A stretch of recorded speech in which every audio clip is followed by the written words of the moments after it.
Franck Alizio, à qui a-t-on affaire? C'est ce même porte-parole de l'armée qui disait c'est l'État islamique aujourd'hui, version Hamas. Vous êtes d'accord avec cette analyse?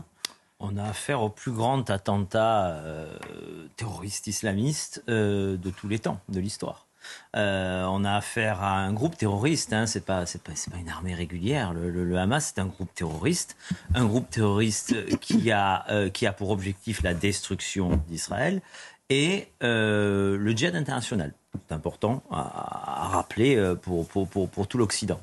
Ce qui s'est passé, c'est l'équivalent, si on le transpose en France, à 5000 morts, mais c'est comme s'il y avait eu 40 à 50, puisque malheureusement le nombre de victimes, le chiffre s'alourdit d'heure en heure, 40 à 60 Bataclans sur un territoire plus petit que la métropole chez moi, par exemple, que la métropole d'Aix-Marseille. Il faut se situer. C'est pour ça que c'est le plus grand attentat terroriste de l'histoire. Donc évidemment, la comparaison que je fais n'est pas non plus fortuite. C'est que évidemment que la France a connu des vagues d'attentats, pas de cette ampleur, mais c'est ce qui fait deux nations sœurs par rapport à... On a connu des Mohamed Merah, on a connu des Bataclan, on a connu Nice.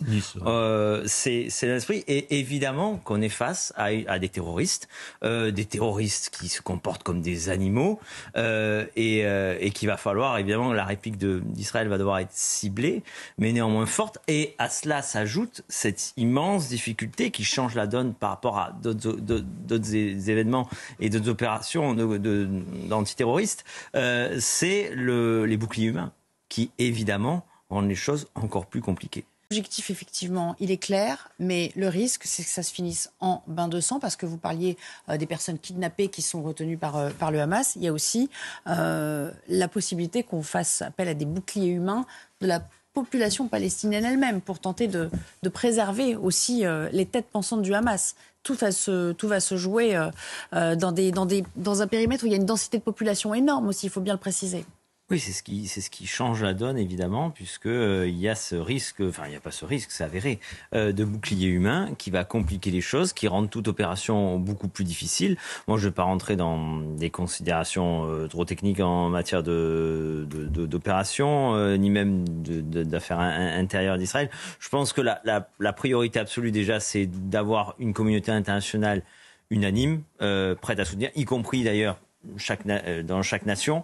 Il y a quasiment l'unanimité. On regrette évidemment ce que dit et fait LFI depuis plusieurs heures, mais sinon il y a une unanimité de la classe politique et de la population française en soutien au peuple israélien. Il faudrait maintenant que ce soit toute la communauté internationale. Il y a quelques années, pendant la campagne présidentielle notamment, Marine Le Pen avait proposé que l'OTAN soit également une alliance des nations contre le terrorisme. Là, typiquement, ce serait utile d'avoir cette unanimité en soutien à Israël. Et puis au-delà, parce qu'évidemment, ça ne va malheureusement pas s'arrêter à Israël. Et donc, il faut se préparer à une résurgence du terrorisme islamiste qui n'a été qu'en sommeil, et préparer notre pays à se protéger et préparer la communauté internationale à se protéger.